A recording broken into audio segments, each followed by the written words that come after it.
that endless availability. That inability to say no, it's not making you a better person, it's making you a lesser version of yourself. Every time you say yes when your spirit screams no, you're committing a slow form of suicide. You're sacrificing your purpose on the altar of popularity, trading your destiny for temporary approval.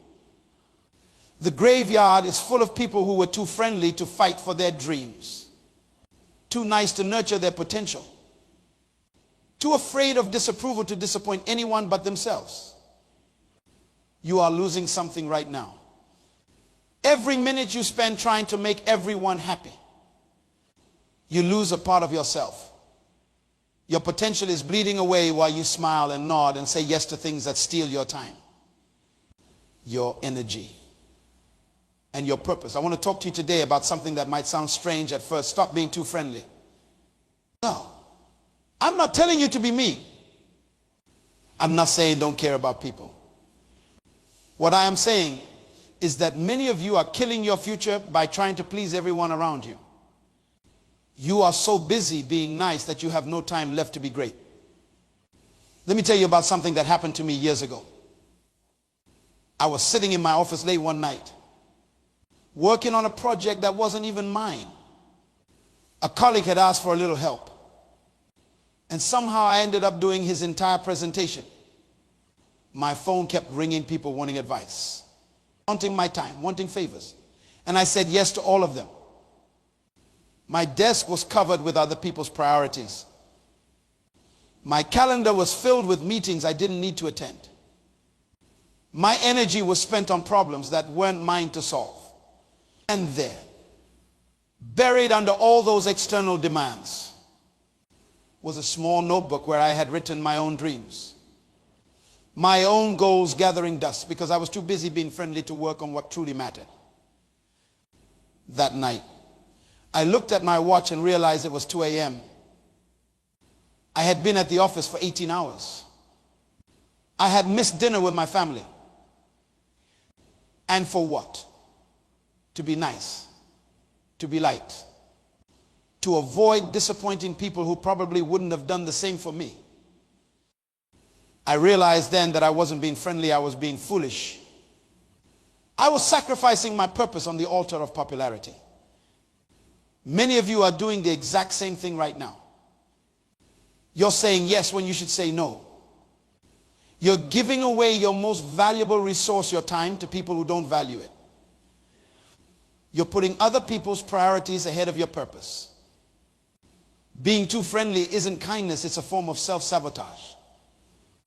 When you try to please everyone, you end up pleasing no one, especially not yourself. Your relationships become unbalanced. People start to expect your sacrifice. They begin to see your time, your energy, and your resources as something they're entitled to. And worst of all, you start to believe it too. The most dangerous thing about being too friendly isn't what it makes others do. It's what it makes you believe about yourself. You start to think your value comes from how much you give away, how available you are, how much you sacrifice. You begin to measure your worth by how much others need you rather than by how true you are to your purpose. Let me tell you what happens when you're too friendly. You become exhausted. Your energy isn't unlimited. Every time you say yes to something that isn't aligned with your purpose, you're saying no to your potential. You can't pour from an empty cup. And many of you are running on fumes because you've given everything away. Second, you become resentful. It starts small, a tiny voice in your head wondering why you're always the one picking up the slack. Always the one sacrificing. Always the one putting others first. That voice gets louder until one day that resentment spills over into your relationships, poisoning the very connections you were trying to nurture. Or third, you lose respect. Yes, that's right. People don't respect those who don't respect themselves. When you let others walk all over you, when you drop everything to meet their needs, When you consistently put yourself last, you're sending a message: my time isn't valuable. My boundaries don't matter. My purpose isn't important. And people will believe you. And most tragically, you miss your destiny. You were not born to be everyone's assistant. You were not put on this earth to make everyone comfortable. You were created with a specific purpose, with unique gifts, with a contribution that only you can make. But you can't fulfill that purpose if you're constantly derailed by every request, every need, every demand that comes your way. Now, let's talk about healthy boundaries. Boundaries aren't walls, they're bridges. They don't disconnect you from others. They create the conditions for authentic connection. When you have clear boundaries, people know what to expect from you. They know you value yourself and your time. And paradoxically, they value you more because of it. Think about the people you respect most. Are they the ones who are always available? Always saying yes? Always putting themselves last? Or are they the ones who have clear priorities? Who value their time? Who know when to say yes and when to say no? Setting boundaries isn't selfish, it's stewardship. You've been given gifts, talents, resources, and time. You're responsible for managing those things well. You're accountable for the life you've been given. Being too friendly often means being a poor steward of your purpose. Many of you are afraid that if you stop being so friendly, people won't like you anymore. Let me tell you a truth that might be hard to hear. If people only like you because you never say no, because you're always available, because you put their needs above your own, they don't really like you. They like what you do for them. They like the benefits of your sacrifice. They like the convenience of your availability. But they don't like you for who you are. Because in all that giving, you've lost sight of who you are. There's a big difference between kindness and being taken advantage of. Kindness comes from strength. It's a choice you make from a place of self-respect and abundance. Being taken advantage of comes from weakness. It's what happens when you don't value yourself enough to establish healthy boundaries. Kindness says, I see your need and I choose to help because I care. Being taken advantage of says, I have to meet your need because I'm afraid of your disapproval. Kindness is giving what you can without resentment. Being taken advantage of is giving what you can't and resenting it afterward. Kindness fills you up. Being taken advantage of drains you. I've watched too many talented people waste their potential because they couldn't say no. I've seen brilliant minds stuck in mediocrity because they were too busy meeting everyone else's expectations to pursue excellence. I've witnessed people with world-changing ideas never change a thing because they were too friendly to rock the boat. Don't let that be your story. Let me tell you about Marcus, a brilliant young man I mentored some years ago. When I first met him, he was working 80 hours a week at a job he hated because he didn't want to disappoint his boss. His weekends were consumed by family obligations, not because he wanted to be there, but because he couldn't bear to say no. His friends regularly took advantage of his generosity, borrowing money they never repaid, showing up at his apartment unannounced, expecting him to drop everything for them. Marcus was everyone's friend, but he had no time to pursue his own dreams. He wanted to start a business, but between his job and all his friendships, he could barely find time to sleep, let alone build something of his own. One day, I asked him a simple question, Marcus, what would happen if you disappeared tomorrow? He looked confused. So I explained, if you vanished, your company would hire someone else. Your family would find other ways to handle their issues. Your friends would find someone else to take advantage of. Life would go on without you. But your purpose, that unique contribution only you can make, would die with you. That hit him hard. He realized he'd been living as if his only value was in what he could do for others, not in what he was created to do.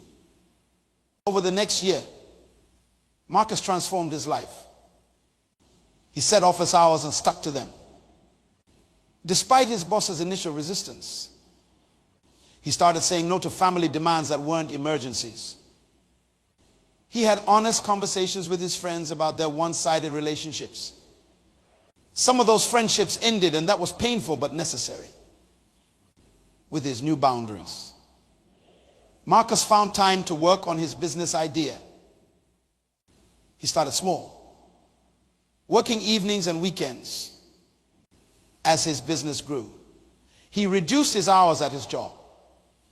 2 years later, he quit altogether to run his company full-time. The most interesting part, the people who truly cared about Marcus, the ones who valued him for who he was. Not just what he could do for them, respected his boundaries. Those relationships grew stronger, deeper, more authentic. The relationships that couldn't survive his boundaries weren't worth keeping in the first place. Today, Marcus employs 15 people. His business helps small farmers get their products to market, improving both their livelihoods and food access in underserved communities. He's making a difference in the world, a difference that never would have happened if he had kept being too friendly. I'm not saying you should stop caring about people. I'm saying you should start caring about your purpose even more. Think about an airplane emergency. What do they tell you? Put your own oxygen mask on first before helping others. Why? Because if you pass out from lack of oxygen, you can't help anyone. The same principle applies to your life. If you're constantly giving all your energy away, you'll have nothing left for your purpose. And if you never fulfill your purpose, the world loses the unique contribution only you can make. Your time is not a renewable resource. Once it's gone forever. Every minute you spend on activities that don't align with your purpose is a minute you'll never get back. Every yes to something that doesn't matter means a no to something that does. Stop being too friendly with your time. Stop being too generous with your energy. Stop saying yes when your spirit is screaming no. This isn't about becoming selfish. It's about becoming focused. It's about recognizing that you can't be all things to all people, and you weren't meant to be. It's about understanding that the greatest gift you can give to the world isn't your compliance or your constant availability. It's your authentic contribution. Your purpose fulfilled. Your potential realized. Many people live their entire lives without ever drawing a line, without ever saying, this far and no further. They become human doormats, letting everyone and everything walk over them. Then they wonder why they feel empty, exhausted, and resentful. They wonder why their dreams never materialize, why their goals remain out of reach, why their purpose goes unfulfilled. The answer is simple. They were too friendly with the wrong things and not friendly enough with the right ones. Too many people have built their prison with the bricks of accommodation. They have constructed walls of compliance around their potential. They have fortified these prisons with the cement of fear, fear of rejection, fear of disapproval, fear of being alone. And now they sit inside these structures they've built, wondering why their lives feel so confined, so limited, so far from what they dreamed. The key to freedom is in your hand right now. That key is the word no. 2 letters, 1 syllable, infinite power. When you learn to say no to what doesn't serve your purpose, you create space to say yes to what does. Most people have this backward. They say yes to everything. Then wonder why they have no room for their priorities. Your no is as important as your yes, maybe more important. Every great achievement in history came from someone who said no to distractions and yes to focus. Every breakthrough, every innovation, every movement forward happened because someone refused to scatter their energy and instead concentrated it on what mattered most. I have seen countless talented people who couldn't say no. They were smart, capable, full of potential, but they never achieved what they were capable of because they couldn't refuse the constant demands on their time and energy. Meanwhile, I've watched people with half their talent accomplish twice as much simply because they understood the power of no. No is not a rejection of others. It's a protection of yourself, your time, your energy, your purpose. It's an acknowledgement that your resources are finite and must be stewarded wisely. The strongest people I know aren't the ones who say yes to everything. They're the ones who know exactly when to say no.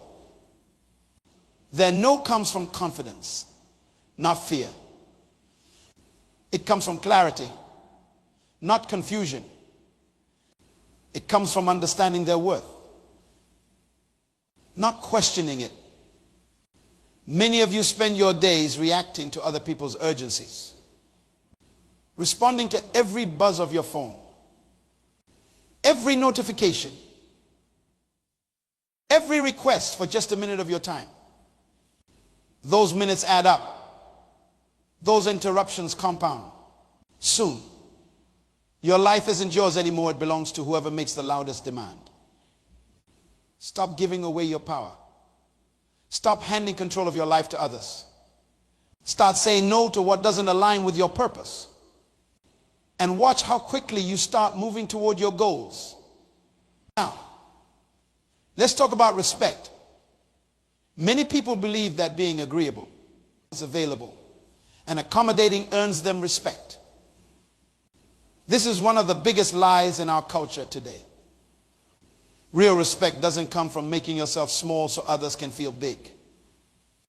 It doesn't come from always saying yes. It doesn't come from being everyone's doormat. Respect comes from integrity, from standing for something, from having principles that don't bend with every gust of popular opinion. It comes from valuing yourself enough to expect others to value you too. It comes from knowing your worth and refusing to accept less. When you have clear boundaries, when you say no to what doesn't serve your purpose, people might be temporarily disappointed or even angry. But in the long run, they will respect you for it. They will understand that your time and energy are valuable. They will see that you are someone who knows their worth. Contrast this with what happens when you're too friendly, too available, too eager to please. Initially, people might seem happy with you, but over time, they start to take you for granted. They expect your sacrifice. They assume your compliance. And slowly, subtly, they begin to lose respect for you. I've seen this pattern play out hundreds of times. The person who never says no becomes the person everyone asks first, not because they value them, but because they know they won't refuse. The person who drops everything for others becomes the person others drop when something better comes along. The person who puts themselves last becomes the person others put last too. Building respect through boundaries isn't about being harsh or cold. It's about being clear and consistent. It's about communicating your expectations and holding to them. It's about teaching others how to treat you by how you treat yourself. If you want others to respect your time, you must respect it first. If you want others to value your energy, you must value it first. If you want others to honor your boundaries, you must honor them first. Oh, here's a hard truth many of you need to hear. Some of the relationships in your life are toxic. Some of the people you're bending over backward to please are taking advantage of you. Some of the connections you're desperately trying to maintain are draining you rather than sustaining you. Not all relationships deserve your energy. Not all connections serve your purpose. Not all people in your life want what's best for you. How do you identify these toxic relationships? Look for these signs. You feel exhausted after spending time with them. Not energized. They take far more than they give. They only contact you when they need something. They disappear when you're going through challenges of your own. They resist or ignore your boundaries. They make you feel guilty for prioritizing your needs or pursuing your goals. Your success seems to make them uncomfortable or resentful. They consistently undermine your confidence or question your decisions. You find yourself apologizing for things that aren't your fault. You feel like you're walking on eggshells around them. If several of these signs sound familiar in a relationship, you need to make some hard decisions. Sometimes the most loving thing you can do both for yourself and ultimately for them is to create distance. Some relationships need healthy space. Others need to end entirely. This isn't about casting blame or harboring resentment. It's about recognizing that just as you have a purpose, you also have priorities. And if a relationship consistently pulls you away from your priorities rather than supporting them, that relationship may be costing you more than it's worth. I'm not saying cut people off at the first sign of difficulty. I'm saying assess the pattern, not the isolated incidents. I'm saying look at whether the relationship, on balance, adds to your life or subtracts from it. I'm saying consider whether this connection is moving you toward your purpose or away from it. Your time on this earth is limited. Your energy is finite. You cannot afford to invest these precious resources in relationships that deplete you rather than develop you.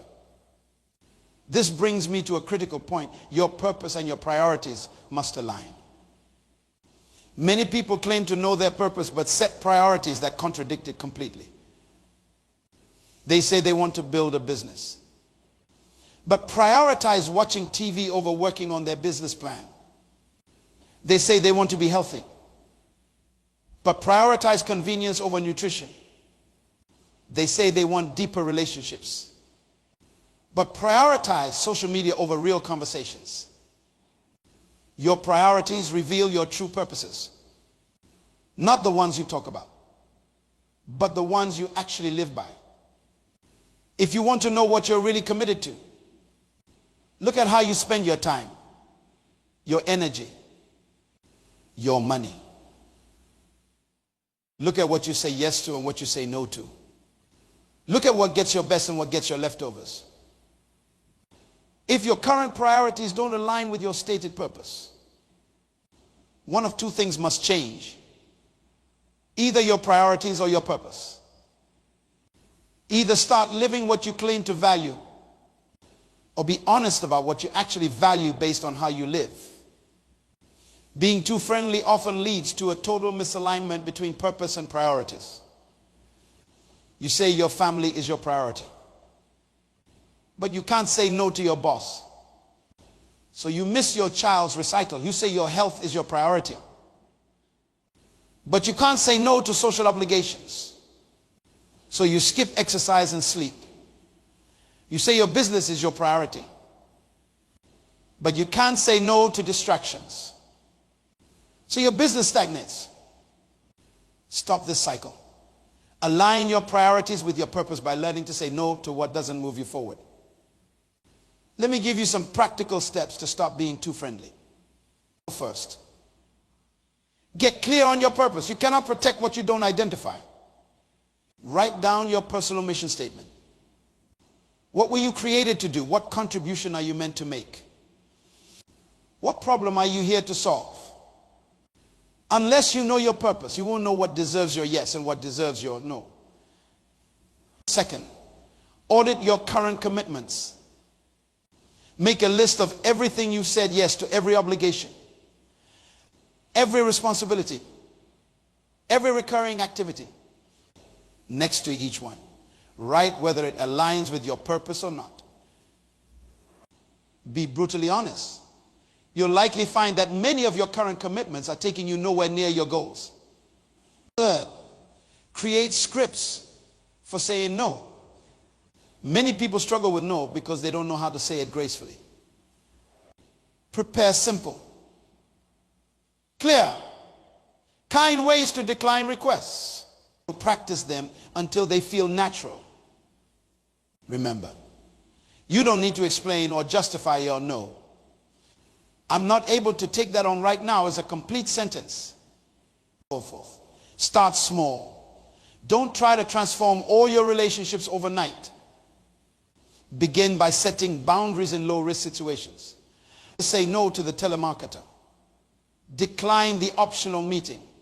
As you build this muscle, gradually apply it to more important areas of your life. Fifth, expect resistance. When you start setting boundaries, people will test them. They're used to your yes, and they won't give it up easily. Some will push back. Some will try to make you feel guilty. Some might even get angry. Stand firm. The temporary discomfort of maintaining your boundary is nothing compared to the permanent resentment of continually crossing it. Sixth, surround yourself with boundary respecters. Seek out people who honor your no, who don't take your time for granted, who respect your priorities. These healthy relationships will give you strength to address the unhealthy ones. Finally, celebrate your progress. Every time you successfully protect your boundaries, acknowledge it. Every time you say no to what doesn't serve your purpose, recognize the victory. You're reclaiming your life one decision at a time. Let me tell you about Sophia, a woman who attended one of my leadership conferences several years ago. When I met her, she was exhausted, burned out, and resentful. As a community organizer, she had been saying yes to every request, every committee, every cause. She worked 70-hour weeks, was available by phone 24/7, and hadn't taken a vacation in 3 years. Her health was suffering. Her relationships were strained. And despite all her work, her impact was limited because she was spread too thin to excel at anything.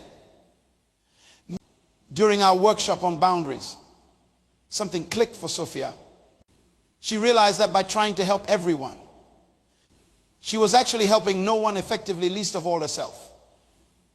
She committed to making a change. It wasn't easy. She had to step down from several committees. She had to start turning off her phone after 8 p.m. She had to learn to delegate tasks. She had always handled herself. Some people in her community were upset, even called her selfish, but she held firm. With her newfound time and energy, Sophia focused on the one area where she could make the greatest impact: youth mentorship. Rather than being involved in a dozen initiatives superficially, she poured herself into this one area deeply. 2 years later, I received a letter from Sophia. Her youth program had expanded to 3 locations and was showing measurable results in keeping at-risk teenagers in school. She had trained 10 other mentors who were now leading their own groups. She had secured stable funding through grants. She actually had time to write properly. Her health had improved dramatically. Her closest relationships were stronger than ever. And here's what struck me most: the very people who initially resisted her boundaries were now among her biggest supporters.